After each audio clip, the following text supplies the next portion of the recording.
Good morning, everyone. Thank you for joining us for this last session and for your stamina to endure this productive but very tolling 3 days of great presentations. As Hannah said, my name is Jelena Starcevic. I am a PhD student at School of Labor Studies at McMaster University, and I'll be presenting on the European Commission proposal for a directive on improving working conditions in platform work as an example of supranational governance in digital economy. Over the last 2.5 days, we have heard many insightful new research about various ways in which platform economy is disrupting established models of governance of work and institutions, but also strategies for actors' resilience. There are many challenges platform work poses for these models of governance of work. I have identified two as major ones.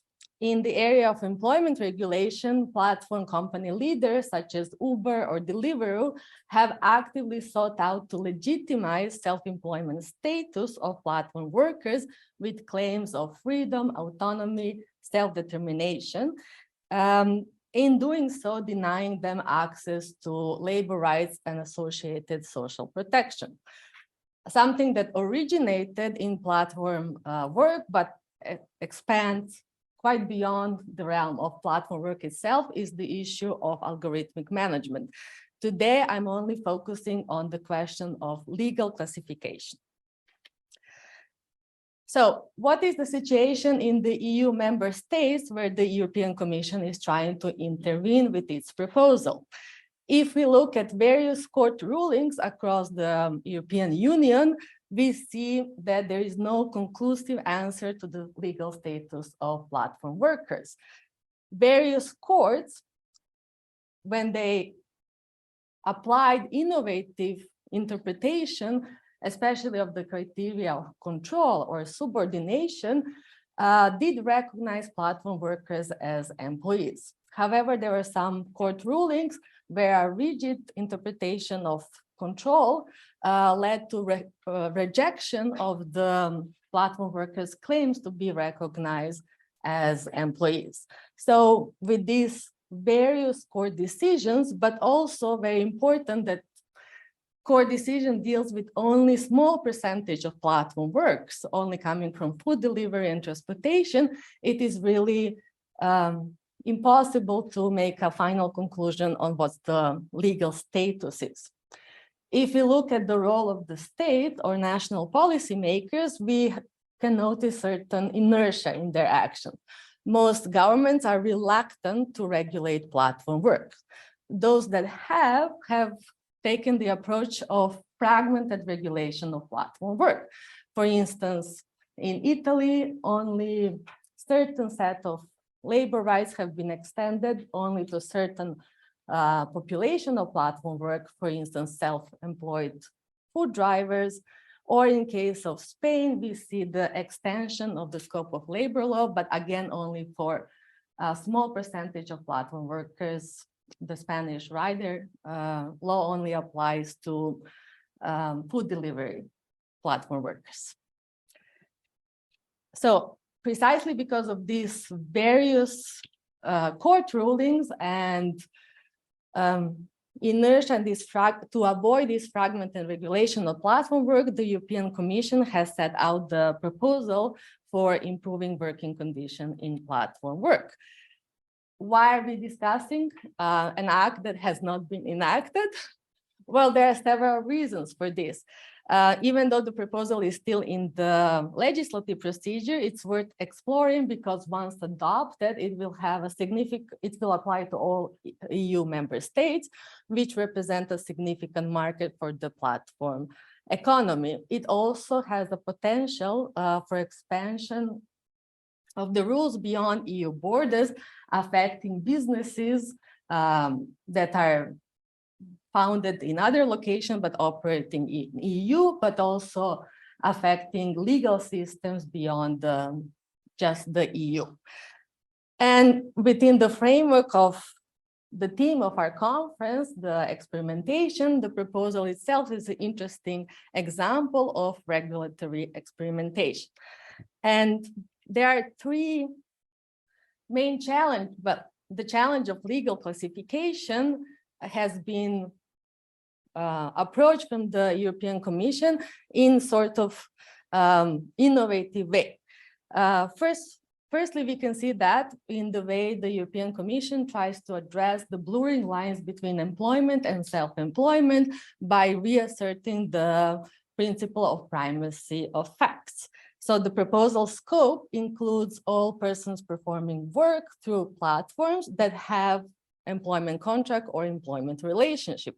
But the proposal doesn't stop there. It goes even further, saying that the scope of the proposal includes all persons performing platform work who do not have employment contract or employment relationship, but who, based on assessment of the facts, may be deemed to have such status. The second innovative approach of the European Commission proposal is use of the hybrid definition of workers. The hybrid definition of workers partly resembles what we usually see in the European Union instruments, where the competencies of who is the worker is left to the national member states. But the innovative aspect of the proposal is also joining that with mandatory consideration for the case law of Court of Justice of the European Union. So in the definition of platform workers, the proposal says that platform worker means any person performing platform work who has an employment contract or employment relationship as defined by law, collective agreements, or practice in force in the member state with consideration to the court, to the case law of Court of Justice. So we see here that, again, the directive goes a step further, and it's the first EU instrument that actually actively intervenes with how national states define the notion of worker. So beyond just prescribing substantive rules to apply within the specific scopes, the proposal requires member states to have appropriate procedures to verify and ensure that the determination of legal status of platform worker is done not only in accordance with the national legislation and practice, but also considering the case law of the Court of Justice. And finally, the proposal introduces mandatory legal presumption of the employment relationship when control over the performance of work is exercised by platforms. In order to trigger the mandatory legal presumption, 2 of the 5 listed criteria in said proposal has to be fulfilled. To save some time, I'm not going to go over all 5 of the criteria, but you can see them at the slide. So we see that the European Commission has taken a very innovative approach to regulating platform works and resolving the question of legal classification of platform works. But what are the factors that have led to this innovative approach? This was what I was interested in. And I have identified 2 main factors. One is political, one is legal. So if we look back at 1980s, when the first directives regulating labor issues appeared in the European Union, they were under the umbrella of European social model. The European social model was created as a response over the growing concerns about the social consequences that come with the creation of single markets. The Fundamental Charter on Workers' Rights and the principle of improving living and working conditions were the basic principle for extending certain social rights, non-discrimination and equal treatment beyond standard open-ended employment contracts. We see that in direct on part-time work, fixed-time work, and temporary agency work. So in these first generation directives, the European Union was very conservative, only extending certain social rights beyond two categories of workers who work in these three work arrangements. In all three directives, the European Union has not interfered with notions of work at national level. So that was left to the discretion of the member states. Parallel with this regulatory technique of selective extension of labor law, something interesting was happening in Court of Justice. In the practice of Court of Justice, and originally within the framework of fundamental right of movement of workers, the development of EU notion of worker took place. The concept was used by the Court of Justice to extend labor law, scope of the EU labor law over time, and particularly through relaxing the notion of subordination. So the court uses direction as a lower threshold than subordination, and corroborating the principle of primacy of facts.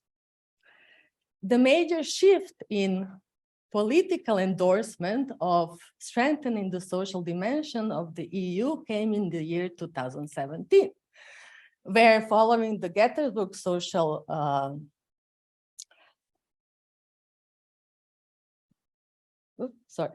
Following the Gothenburg Social Summit, the European Pillar for Social Rights was adopted. Here we see three main principles that became the political commitment of the European Union. That is granting equal opportunities and access to labor market, fair working conditions, and social protection and inclusions. What is also very important when we talk about different working arrangements and abuses of atypical work arrangements is that European Pillar for Social Rights has particularly emphasized that all workers, regardless of the type and duration of their employment contract, should have equal and fair working condition, access to social protection, and that precarious working conditions that result from the abuse of atypical working arrangements should be prevented. Under the European Pillar for Social Rights, the Directive on Transparent and Predictable Working Conditions was adopted. Here in the directive, we already see this shift in the way EU approaches the notions of worker and the expanding scope of European labor law. The directive also has the hybrid definition, but it is restricted only for its own application, so only for the scope of the directive without interfering with the national notions of worker. Also, the Directive on Transparent and Predictable Working Conditions has the presumption of employment relationship, but as an alternative measure left at the discretion of member states. So again, the proposal for platform work goes a bit further by making the presumption mandatory. Finally, in 2021, following Porto Summit and the ideas that digital and green transformation must go hand in hand with social objectives, gave the political impetus for setting the EU proposal for directive on improving working conditions in platform work. The proposal has been praised as ambitious, bold, but also there are some major points of contestation, and we don't know how it's going to turn out at the end.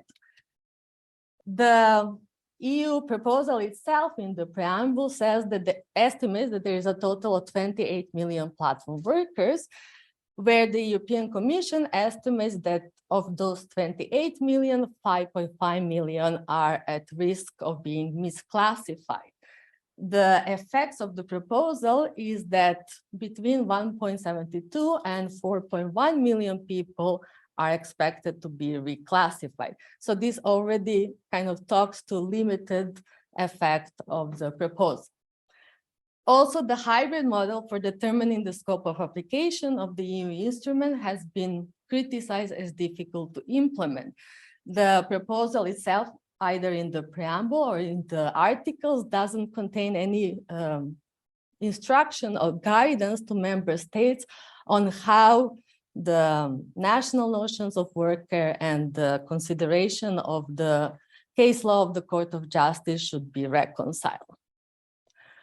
Also, majority of EU member states do not have legal presumption regarding the employment relationship, so it should be interesting to understand even in this pre-enactment phase how the proposal will be transposed into national legal system and what challenges this legal presumption can pose for national systems. The majority of critiques for the proposal came about the notion of control and prescribed criteria as requirements for triggering the presumption. They are seen as too stringent and establishing a higher thresholds than in some national legal systems. Also, there are concerns that when transposing the directive, are member states free to decide which 2 of the 5 criteria they can transpose, whether they can adopt them to more national circumstances and different things. Also, there are some concerns when we know how platform economy companies are effectively lobbying and tweaking their business models to evade existing and coming regulation of platform work. So there are concerns that there is possibility that platform companies can circumvent this set, like closed set of criteria of controls by amending their service contracts, or also that a lot of, at least 2 of the set 5 criteria would require that workers have access to platform algorithms and have technological literacy to understand how algorithms work in order to show that there is control over the work performance by algorithms or when algorithm sets working times. Also very interesting, the proposal only conceives platform work as relationship between platform companies and platform workers. In the countries that I'm interested in looking, which is the region of Southeast Europe, especially Croatia, 80% of platform workers work through third parties.